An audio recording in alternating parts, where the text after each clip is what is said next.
colloquium for today. It's really a terrific pleasure, a distinct honor for me to be introducing today's speaker, who is Anne Lhuillier, who is one of the co-recipients of the Nobel Prize in 2023 for her work in the discovery of Attosecond sources. For those of you that don't know Anne, and I know a number of you got to meet her this week, let me just say just a couple of words by way of introduction.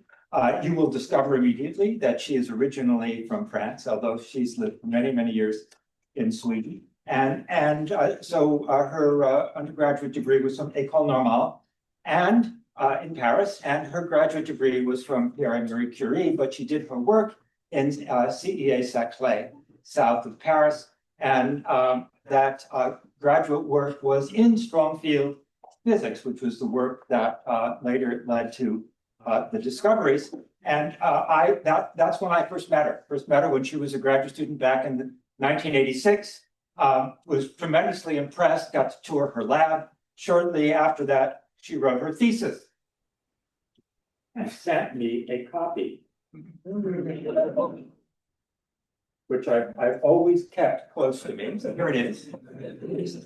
It is, in fact, written in French. It was a great challenge for me, but I could understand all the pictures and would sign or something.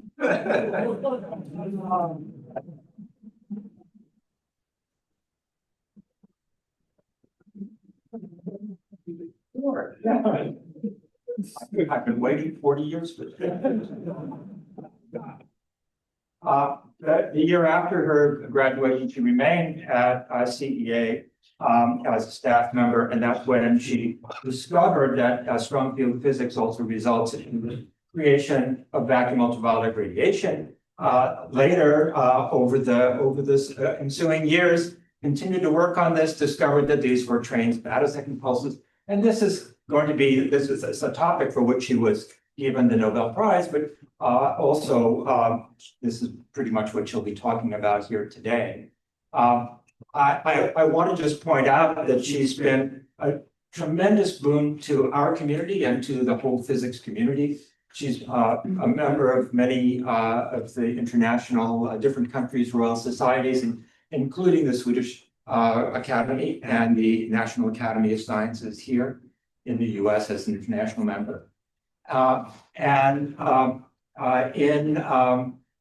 In the subsequent years, she moved to Lund, but she continued to develop a kind of a school in attosecond science. Many of the people who populate our field came from there. The inspiration for doing research in attosecond science that is pursued very much here at SLAC, and which Anne got a chance to tour today, very much owes its existence to her original work and her continued influence.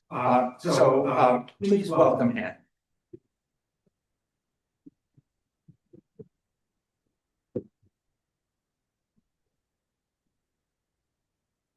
Thank you very much. It's really a pleasure to be here. This is the outline of this talk. First, I will talk about high-order harmonic generation in gases, then attosecond light pulses, and then what we do with this pulse, which is to study electron dynamics in atoms. So let me start by really the beginning, 1960, the invention of the laser. And nothing of what I'm going to tell you would have happened without the laser. Nobel Prize for laser went to Towns, Basov, and Prokhorov for the laser principle. And it's impossible to talk about the beginning of the lasers here in Stanford without mentioning the Sigman, who was really so important. I think I read this book at least, try to learn about lasers. In this research, we are going to use the fact that we use short light pulses. We can confine laser light into short pulses, and also its intense radiation. The invention of the laser in 1960 opened new field of research. One is nonlinear optics. Can you hear me well or not? Yes? Okay. which was pioneered by Peter Franken, 1961. This is a experimental setup showing second harmonic generation in a piece of quartz. The Nobel Prize for nonlinear optics went to Niklas Bloomberg, and he shared the prize with Pat Shalhoub, who also was at Stanford, right? In 1981. It's interesting to mention the third person who shared the Nobel Prize in Physics that year with Kai Sigman, the Swedish scientist, and he pioneered electron spectroscopy. And as you will see, electron spectroscopy is really an important tool in our field of research. Another field of research that started thanks to the invention of the laser is atoms in strong laser fields, multiphoton processes.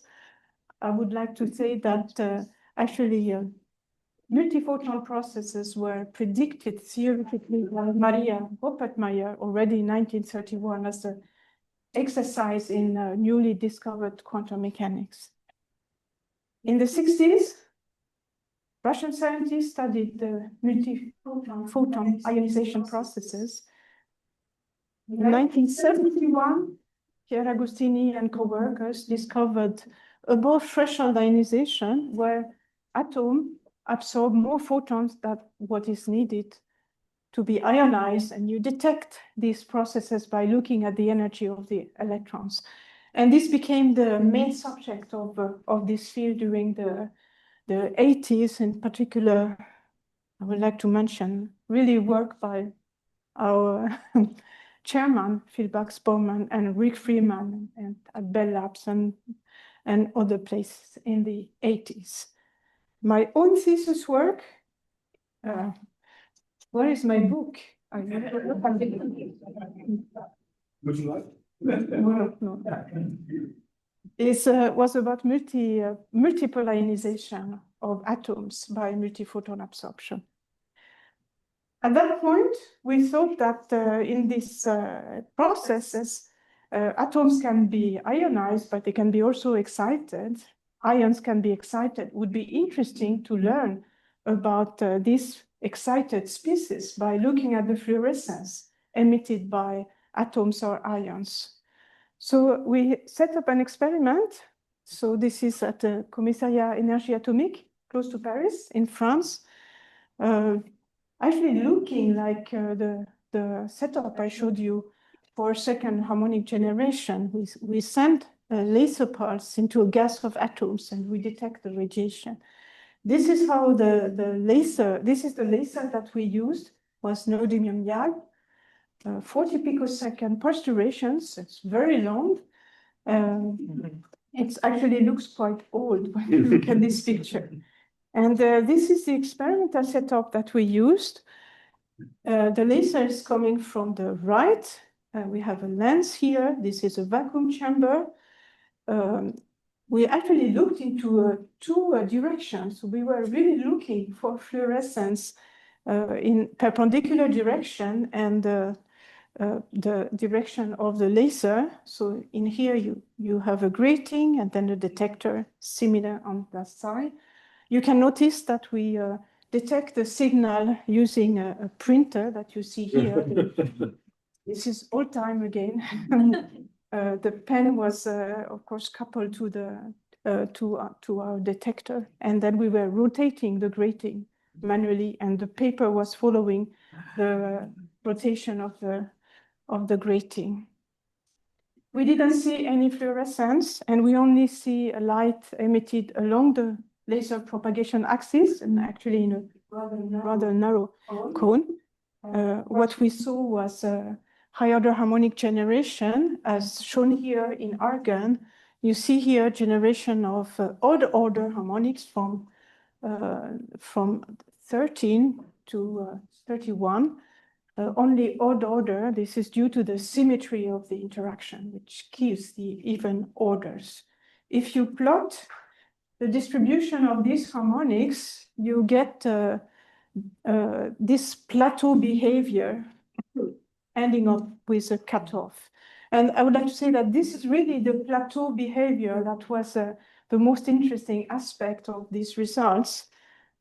Why is that? It's because we were thinking very much in terms of perturbation theory, where you expand the polarization in the medium in terms of electric powers of the electric field. And of course, for such an expansion to be valid, you need the first order to be much larger than the third, etc. And this was not the case. We had this plateau behavior. So a non-perturbative behavior, extreme, non-linear, and non-perturbative. To explain high-order harmonic generation, you need to do some atomic physics or quantum mechanics. You need to solve the Schrödinger equation as written here with the atomic potential here and the laser-atom interaction written in the dipole approximation. You can use a classical field to describe the laser field. The difficulty is that, again, this contribution is strong, comparable to the atomic potential. But you also need to describe the nonlinear optics part of the problem. You need to consider the response from all of the atoms in the medium in order to have efficient harmonic generation.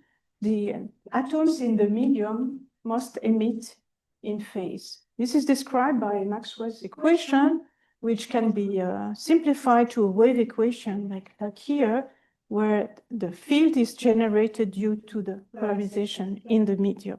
And actually, the first attempts to describe this phenomena were to solve numerically both the Schrödinger equation and this propagation equation with good success. So this was done in the end of the 80s, really pioneering work of Ken Kullander. Good success doesn't mean you understand the physics behind. Huge progress in laser technology at the end of the 80s, with really progressing towards a shorter pulse duration, using first dye laser and then the titanium sapphire laser, and also new technique to amplify short laser pulse, the Chirp pulse amplification technique, leading to a Nobel Prize in physics to Gérard Mourou and Donna Strickland a few years ago. During this time, in France, we built dedicated instrumentation to study high-order harmonics. And you have here a photo of myself a long time ago, with my first two PhD students, Philippe Alcourt and Pascal Salière. You see him in the window here. And this is the setup that we build. The principle is really similar to what I have showed already. We have a gas jet, we have X-UV optics to analyze the radiation, and then we have a photon detector, in this case, a photon multiplier. The laser is behind the wall. The laser that we were using at the time was a neodymium glass laser. 1 picosecond radiation. We had implemented the Chirp pulse amplification method. However, it was 1 shot per minute repetition rate. So really terrible repetition rate. During this time, we heard fantastic results obtained in Stanford in the group of Steve Harris here. And this is this result, which I think is one of the most beautiful harmonic generations spectrum I've ever seen. So this is obtained using a titanium sapphire laser system and much higher repetition rate. I don't remember what it was, maybe 10 Hertz, but beautiful spectrum. So what do? We travel. Mm-hmm. And this is what we did. Myself, I was young, and my two PhD students, and this spectrometer that you have seen. Easy to put it on a truck or even on airplane. And we traveled first to Lund, it was a European collaboration. They had bought and built a new titanium sapphire laser system using these new techniques that I mentioned. And this was driven by Sune Svanberg, Claus-Johan Wallström, who is here. And then we, this was in 92, then we were invited to stay 6 months at Lawrence Livermore National Laboratory to work in the group of Mike Perry, and again with a very nice laser system to study this phenomena. After this trip, the spectrometer actually came back to Sweden for a few months. Then I stayed in Sweden, and the spectrometer went back to Paris. This is the end of this traveling story. I'm coming to the second part of this talk, attosecond light pulses. The idea was presented almost immediately after the discovery of high-order harmonics. Was a natural idea for if you work with mode-locked laser, very similar to mode locking of lasers. The idea is presented here. We have 3 harmonics. If we assume that these harmonics are phase-locked, which means they are in phase at a certain time, which means the maxima coincide because of the periodicity of the interaction. After half a laser period, the minima will coincide, etc. This is what is called phase locking. So now if you sum these three harmonics, you get a train of very short light pulses. Half a laser period of titanium sapphire is 1.3 femtosecond. So you see that here we are in the range of sub-femtosecond, attosecond. This is the intensity of these pulses. If you sum not 3 harmonics, but 10 harmonics, you can get even shorter pulses. And let me quote the abstract from a very nice article by Steve Harris, John McLean, and Ted Hensch, 93. And this is really, it was the abstract. I don't know if you wrote this, but anyway, you see, if the harmonics are appropriately phased, this bandwidth corresponds to temporal pulses on the order of 50 attosecond, and thereby motivates a search for a new regime of short pulse generation. So the question was, are the harmonic phase locked? And actually, it's going to take us 14 years to be able to really answer to this question. Yes, they are enough phase locks to get these attosecond light pulses. In 93, there was also a huge progress in the physical understanding of this phenomena with the 3-step model, which was proposed by Ken Kullander, as well as Paul Corkum, and formulated with a very nice quantum mechanical theory by Maciek Levenstein in 94. So here you have a picture of the physics of this 3-step model. What you see is an atomic potential, which is deformed by the laser field in one direction at a certain time, enough for an electron here in the ground state to be able to tunnel through the barrier. Then the electron is driven by the laser field, comes back when the laser field change of sign, and then there is a probability for recombination, and then you have at the same time emission of high energy photons. This is you have to understand that this is really a quantum mechanical phenomenon where it's, if you think in terms of wave packet, you have a part of the wave function is going through this potential barrier, driven away, come back, and recombine back to the ground state. Now I have a small analogy to this, a little bit for fun, and I would say mainly for the students. And this is presented here. This is called the adventure of an electron in a laser field. This is a representation of an electron which is in a prison, which is good. Otherwise, we would not exist, right? So, and on the side, you have a roller coaster. So the electron would like to have fun. What does the electron do?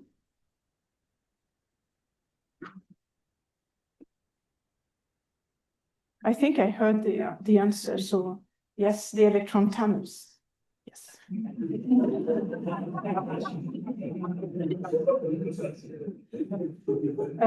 This is in Swedish, by the way. Very easy, you replace C by K. What happened then? A lot of fun. The electron is in this roller coaster, and it's getting accelerated and decelerated. This means acceleration in the laser field. This adventure is finishing very bad. Like this.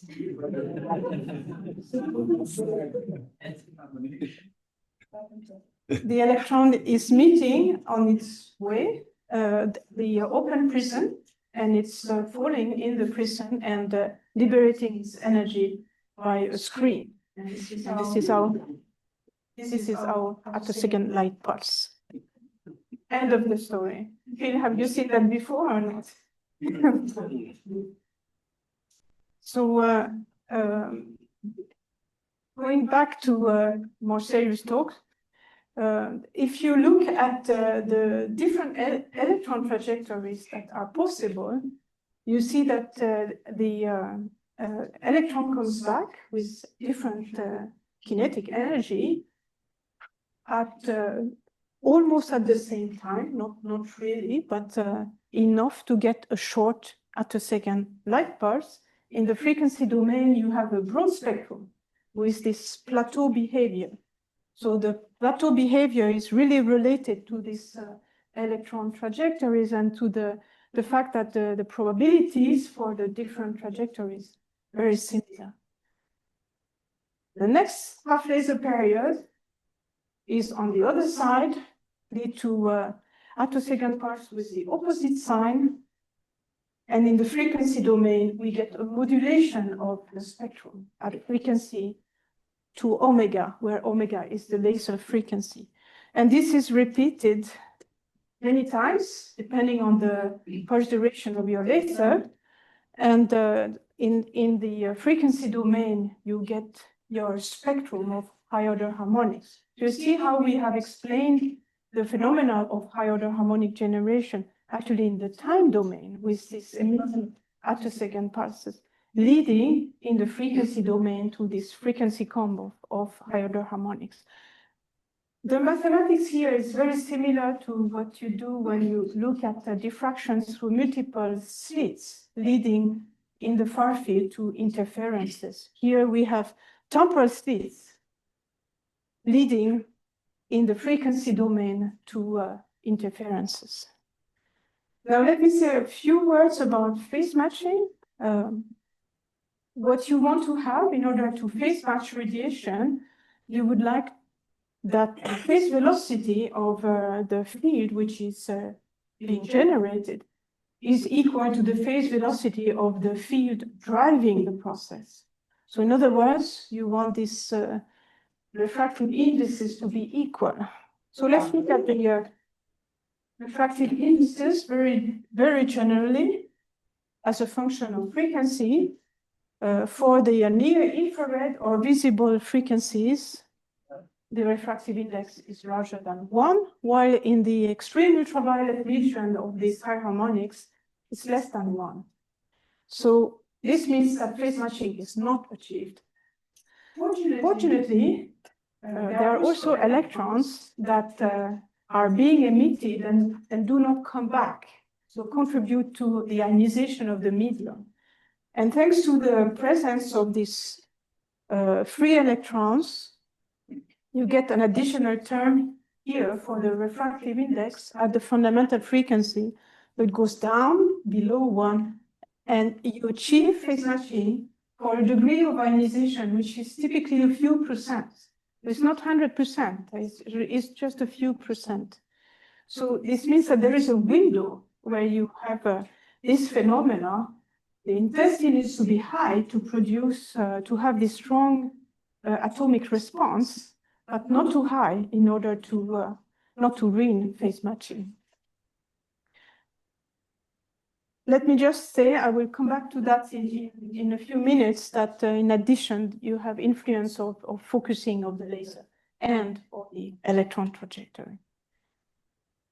An important experiment that we did in 1998 was to look at the coherence of high-order harmonics. And this was really in the search of do we have a phase locking of the harmonics. So here we study the coherence of this harmonic radiation by making two sources from the same laser and looking in the far field whether we have interference or not. And this experiment was performed with my first student in Sweden, Mette Gårde. She's from Denmark, but very close.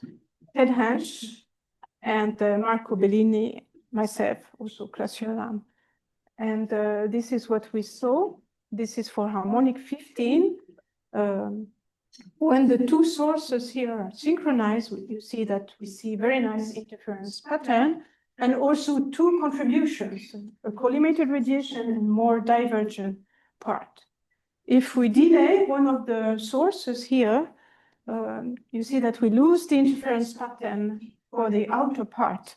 We still have it for the inner part. And this was the first experimental confirmation of this three-step model with these electron trajectories. If you look in detail at the type of trajectory that you can have, you can have short trajectory, they lead to this collimated radiation, and you can also have long trajectories with this more divergent radiation and shorter coherent time. So we learned about the harmonics. We still don't know if phase locking is good enough to have this short attosecond light pulse. And I would like to say that really the important experiments were performed by Pier Agostini, 2001, showing by doing a cross-correlation measurement, which I will mention in a moment, that yes, there were attosecond pulses in a train of pulses. And almost at the same time, by the group of Ferencváros at the time in Vienna, it was able to generate a single attosecond pulse by using very short laser pulse to start with, a few cycle lasers, and measure them using a so-called streaking technique. So both used a cross-correlation method based on laser-assisted photoionization of a gas. And I'm not going to explain the streaking method in detail, but I will concentrate actually on talking about the experiment performed by Pier Agostini in a moment. Let me conclude this part by saying a few words about what we are doing now. First, there again huge progress in laser technology with the OPCPA, optical parametric short pulse amplification, allowing us to work with different wavelengths with very short pulses, and also the carrier envelope phase stability. And nowadays, I see a new transition of this field of research in laser technology with the terbium laser, much higher repetition rate and higher average power. So now we are in the range of 100,000 hertz, so 100 kilohertz. Remember, we started with 1 shot per minute. So an enormous progress in repetition rate. We can also compress these pulses using, for example, post-compression in a multipass cell. You use a Helios cell, that's the name, and you have a cell phase modulation in this cell, either in a gas or in bulk, and then you can compress using, for example, sharp mirrors. So a lot of progress towards high repetition rate lasers and much easier to manipulate, so turnkey lasers. a lot of progress in this control of this strong field physics. I'm just mentioning a few things here. We have learned to control these trajectories to some extent using, for example, multiple frequencies. And this is an example of what you get if you mix a little of second harmonic to the laser field. You get even harmonics, and you can have different spectrum, rather broad here and here much narrower, depending on the relative phase. So a lot of control. And also we have learned there are many groups working in this area to produce harmonics with different polarization states or control orbital angular momentum, particularly by the group in Colorado of Margaret Murnay and Henry Captay. Let me just say a few words about phase matching. If you really look in detail, what you find is that what you need to do is to get the phase mismatch between the generated field and the polarization to be equal to 0. And it actually depends on 4 terms. Neutral atoms, free electrons, I already discussed that, focusing, electron trajectories. These terms have different sign, depends on multiple parameters, so it's possible to achieve phase matching. And actually, there are many ways to achieve phase matching. And this is maybe the message I want to say here. It's a flexible phenomenon. You can get these high harmonics in very different type of conditions. Here I'm showing simulation for the 23rd harmonic in argon.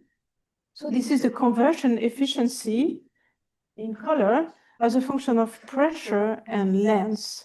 So we multiply here by the Rayleigh length just to have a plot which is independent of the focusing conditions.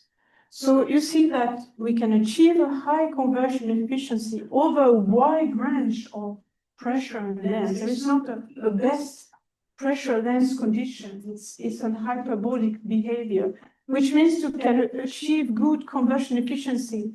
Here, high pressure, this is high pressure, short length, high pressure gas jets, or in these conditions, which is a long gas cell, low pressure. And what I want to say here is that it's a very flexible process. You can have long beam lines, a few tens of meters. You can have very compact setup. You can use high pressure gas jet, low pressure cells, semi-infinite gas jet. It's extremely flexible. Now let me come to the last part of this talk, which is what do we do with these pulses and how do we study the motion of electrons. I'm going to concentrate on a simple process, photoionization of atoms.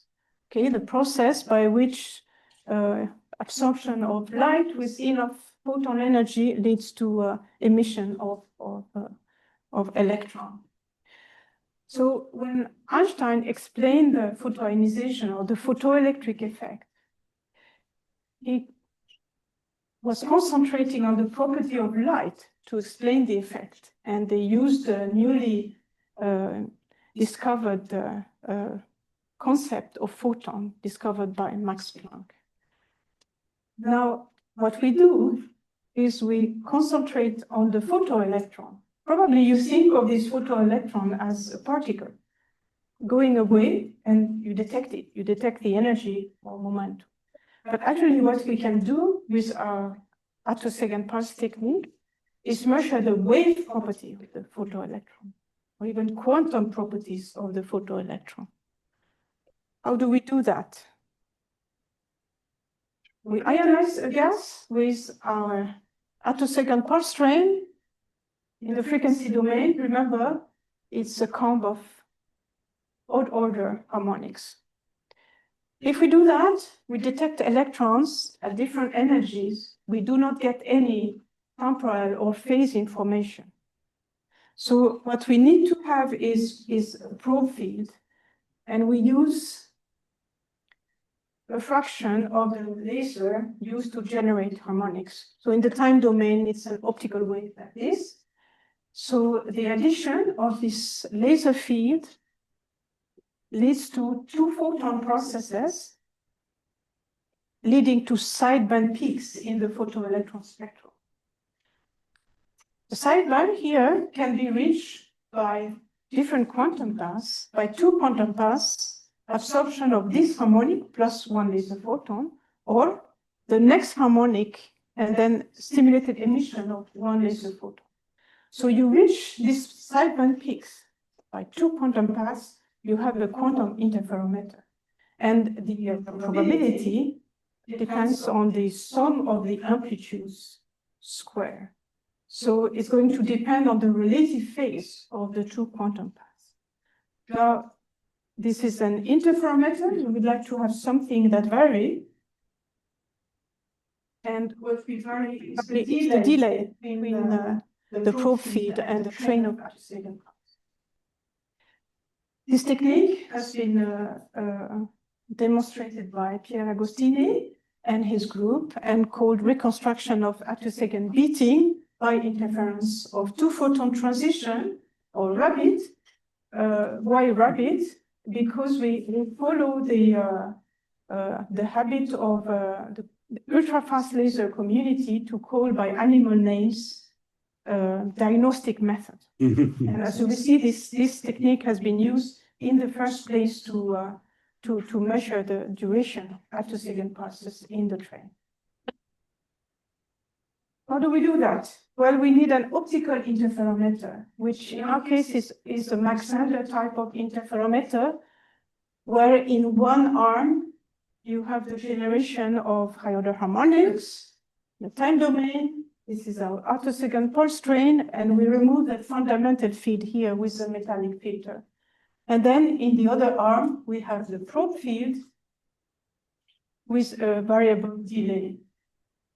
This Mach-Zehnder, typically 2 meter times 2 meter, needs to be very stable. So we have active stabilization, and we have a precision of about 20, 30 attosecond. So again, this is our tool. We focus this into a chamber where we ionize the gas, and then we detect the energy of the electron spectroscopy. This is a picture of a rabbit spectrogram. So what you see is the electron energy spectrum as a function of delay. So what you see are bands, main bands due to absorption of the harmonics, and side bands due to these two photon processes. And you see that the side bands very nicely oscillate with a period equal to half the laser period, 1.3 femtosecond for titanium sapphire. So what do? We create a photoelectron wave packet by absorption of this Attosecond pulse train high-order harmonics. And we probe this wave packet using this interferometric method that I mentioned. The signal is an interference signal, and really the important quantity here is the delay. This delay is the phase of the oscillation. The delay here is the sum of mainly two terms. One, which is the group delay of the excitation pulse, and this is how this technique was used in the first place to determine the pulse duration of the Attosecond pulse. And then you have a group delay due to the ionization process. And this is this group delay I'm going to look at now. This is really the dynamics of this electron wave packet. There is a third term, which I do not mention, which is a correction term due to the fact that we need this laser field to do the interferometry. This is called the CC term. This term is mainly important at threshold. And in addition, we can calculate it at least for atomic systems. So I'm going to neglect it now. still, we have two unknown quantities. So what can you do? Well, very often this term is very, very small. You can calculate it. It's very small. So then you can determine this.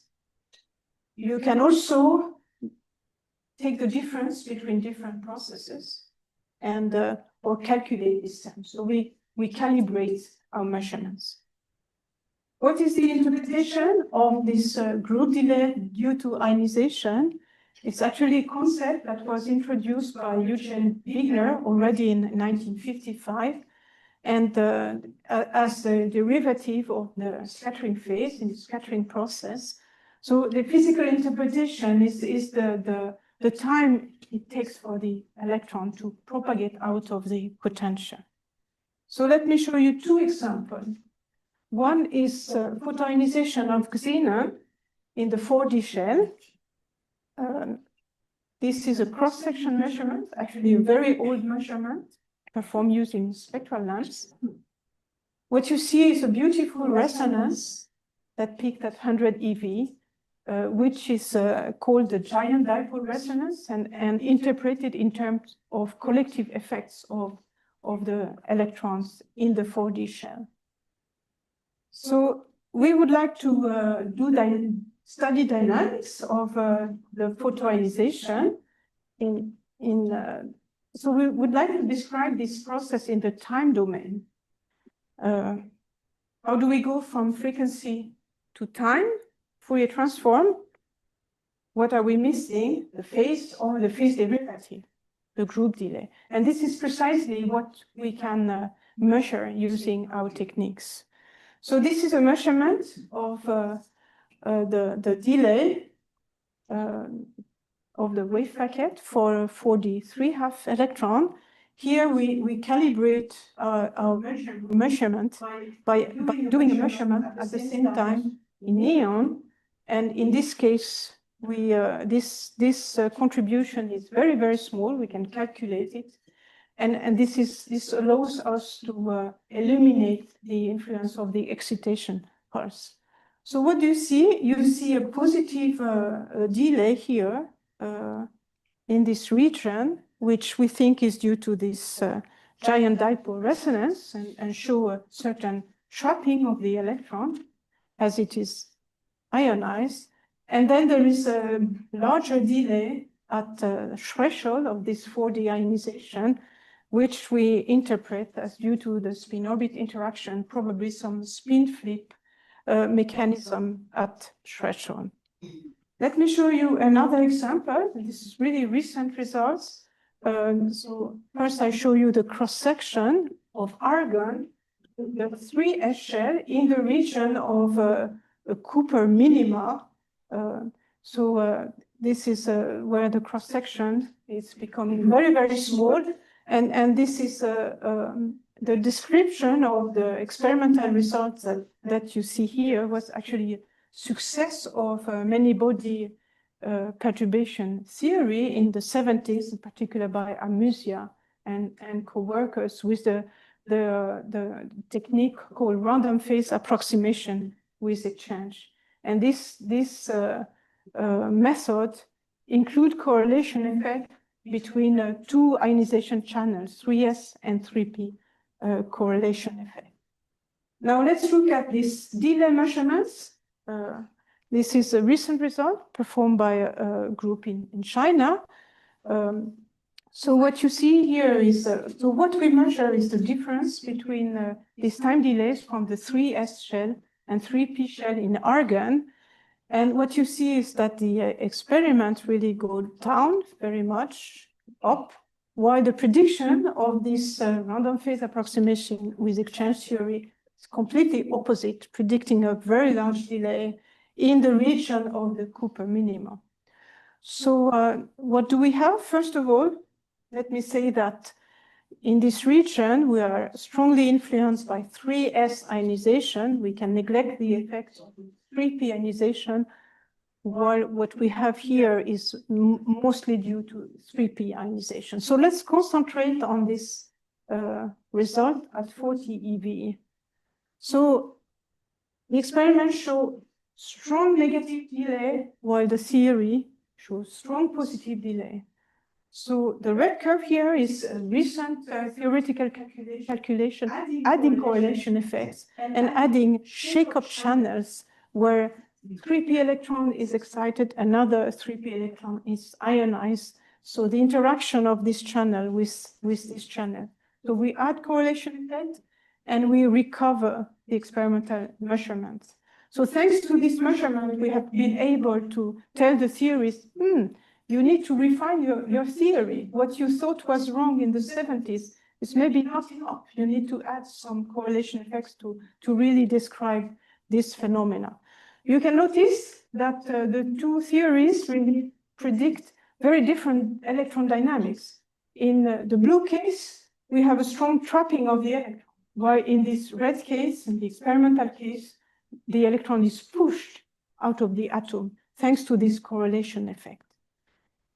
Let me conclude this talk by saying a few words about what we are trying to do now, a little bit going towards quantum information or quantum physics at least. So we thought, okay, we have been thinking of this photoelectron as a little bit like it was an optical wave, but it's not an optical wave, and it's matter wave. And we know that often it's more complicated. You have several processes, you have incoherent processes. So maybe we should do better than measuring this delay. We should try to characterize the quantum state of the photoelectron. And we propose a method here, which is a variant of this rabbit technique, but instead of using just one color, we use two colors. So the idea is presented here. We ionize, we create a photoelectron wave packet here by absorption of one harmonic, and then we address this photoelectron wave packet by using this bichromatic probe. Okay, we copy the wave packet on this sideband. Just to explain a little better, I split the XUV photon into two, and you see that we can reach the final state here again by two quantum paths. By absorption of this photon plus the red photon here, or this one, plus the orange photon. We have two quantum paths going to the same final state. We look at interferences. The interference signal is something like this, with here it's not 2 omega as before, now it's delta omega, where delta omega is the difference between the two frequency components of this probe field. And again, we vary the delay between this bichromatic probe and the pump field. So the contrast of the oscillation here is going to depend on whether there is a well-defined phase relationship between the two energy components. In other words, it's going to probe the coherences of this photoelectron wave packet. And similarly, from the phase, you can deduce the phase of the element of the density matrix. So what we do is a tomography of this photoelectron. So we call this technique Kraken. It's a very bad acronym. To get the Kraken thing, you have to write it in Swedish. As you see here with some K, which we need.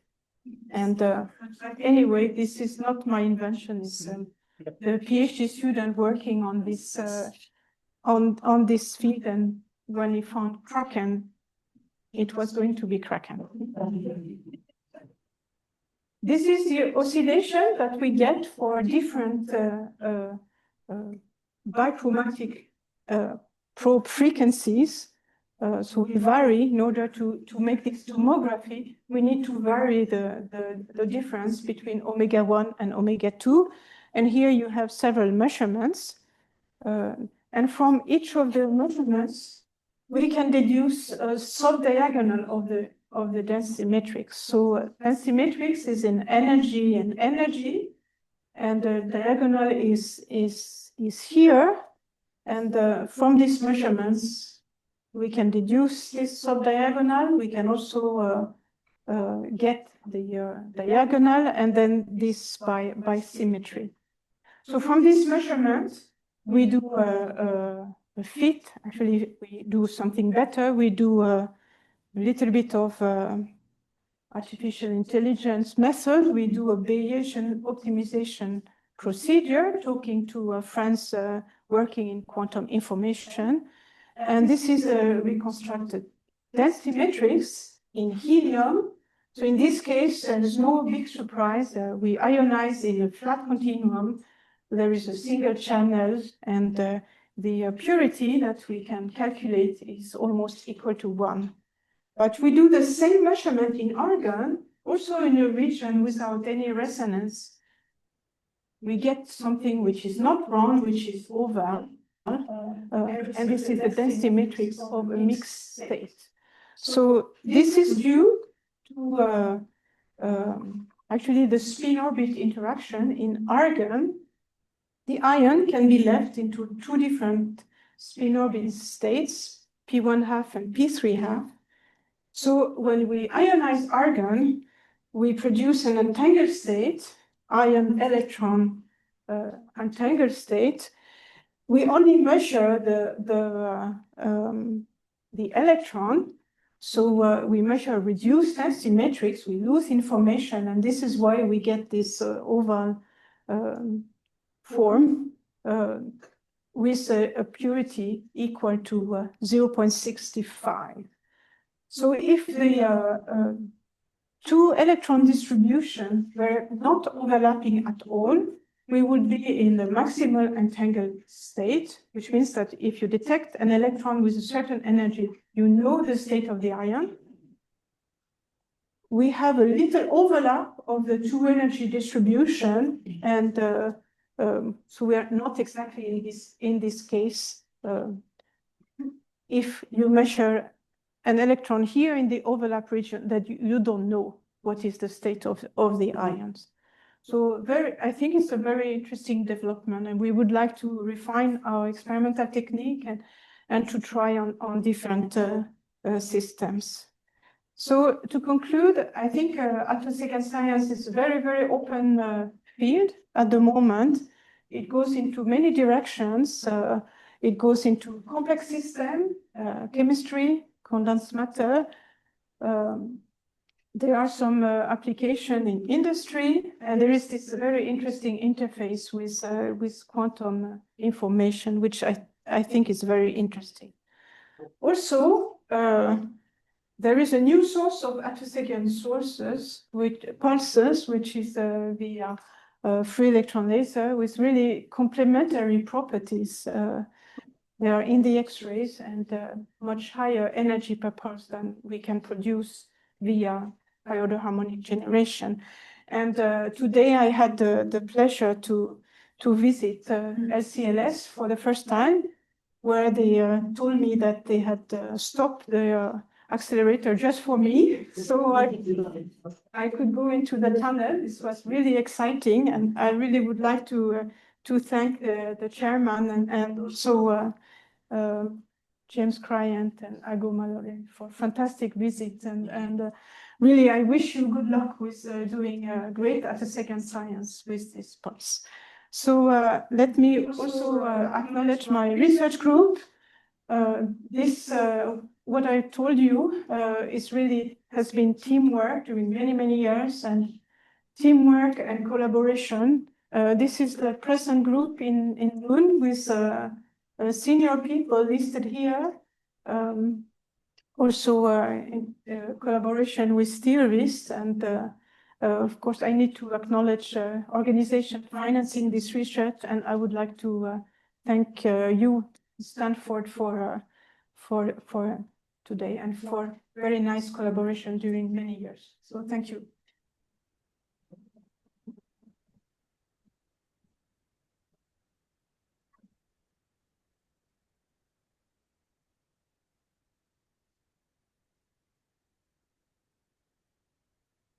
And I'm sure you'd be interested in answering a few questions. Sure. So I think the tomography results are really interesting. And I'm curious if you've thought about applying it to more complex systems like molecules. I think there was this fairly recent result from Mark Bracking's group that was studying photoelectron photoion entanglement in H2 plus. And I was curious if you had any plans to use your techniques to study that. Yes, we absolutely want to do that. For the moment, we are struggling a little bit with making this technique very robust. We are developing a new way to do the measurement, which we call polykraken, where we use not only two frequency components, but actually 4 or 5 frequency components to make a measurement at once. So to make the measurement much more rapid. So I think I would like the technique to be very nice and robust and fast before really tackling more complex systems. But yes, to look at the influence of the nucleus motion, for example, on what we can measure is really very interesting.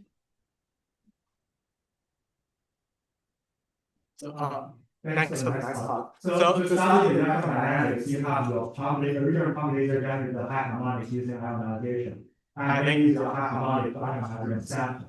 I can see that there's a difference that you I have a big idea of why you want your pump to actually ionize the sample, but can you elaborate on the advantage of using the Attosecond pulse to probe instead of just the original pump laser? I mean, in what we're doing, I sometimes I don't know what is probing and what is the pump or the probe. Yes, we do. I mean, it's not pump probe in the sense. First of all, the delay is very, very small, so it's not something and then you probe. It's really happening at the same time. You do a phase measurement. So I'm not sure if I answer your question. Yeah, I guess I'm more thinking about your original laser can already ionize the sample, but instead you want the Attosecond laser to ionize the sample. So what's the difference between those two lasers? It's completely different. I mean, we're doing weak field physics. If you can ionize the sample, this is strong field. You get your attosecond pulse and high order harmonic, but we transport this pulse plus a fraction of the generating laser, but a small fraction. And we do weak field physics, just photon processes.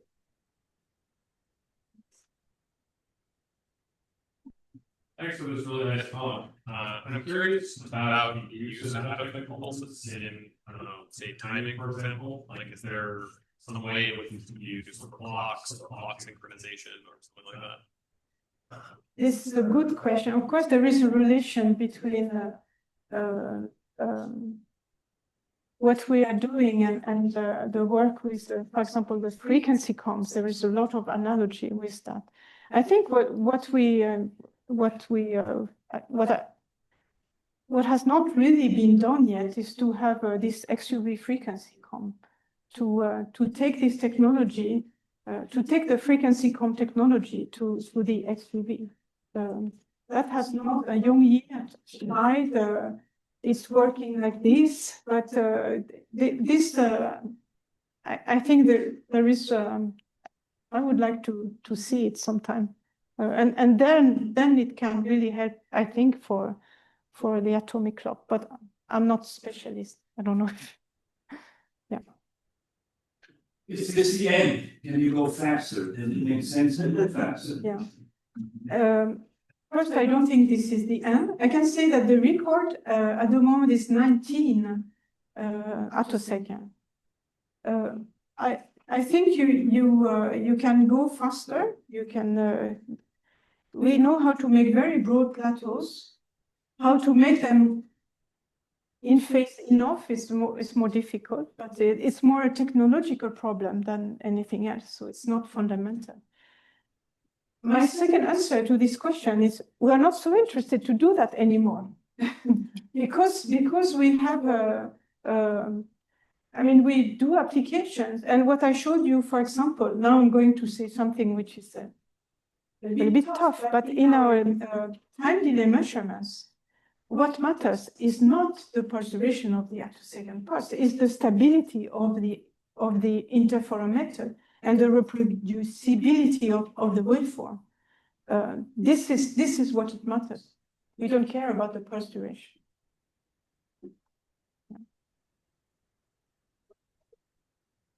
So in the scaling law that you were talking about earlier, that you can have a variety of configurations that give you high efficiencies. You can go very small or very large with high pressure or low pressure. What is the limit? How small can you go and how high a pressure? And what is the experimental status of going smaller or longer?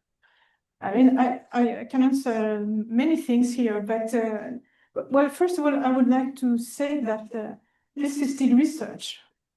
There is no, oh, this is how you should do. It's still research, and I think there is still ways to improve the source. Now you should build this source depending on what you want to do with it.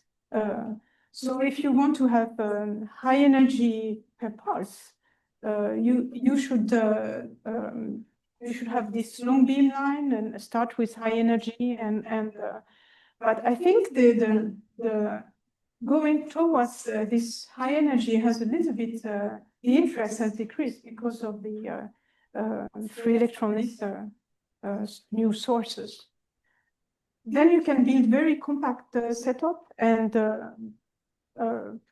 you still need to get the intensity, but now you can build very compact setup, especially with the new ytterbium laser system. Last question. Oh, you're pointing to George, yes. All right, well, everyone is invited to reception in the physics courtyard. We can have more informal conversations with Anne at that time. Let's thank our speaker again.